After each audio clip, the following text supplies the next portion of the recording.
வணக்கம். ஜானூஸ் கிச்சனில் சோளச்சோறு செய்யலாம். ரொம்ப ஹெல்த்தியாக. நான் அதுக்காக 200 கிராம் அளவுக்கு வெள்ளை சோளம் எடுத்து அதை நல்லா கழுவிட்டு 6லேருந்து 7 மணி நேரம் ஊற வச்சுருந்தேன்.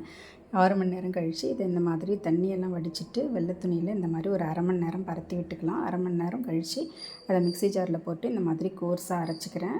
இப்போ ஒரு பாத்திரத்தில் 1/2 லிட்டர் அளவு தண்ணி வச்சுருந்தேன். இந்த தண்ணியில் நம்ம அரைச்சி வச்ச வெள்ளை சோளத்தை சேர்த்துக்கிட்டு தேவையான அளவு உப்பு சேர்த்து முதல்ல நல்லா கலந்து விட்டுட்டு அதுக்கப்புறம் ஸ்டவ் பற்ற வச்சுக்கலாம்.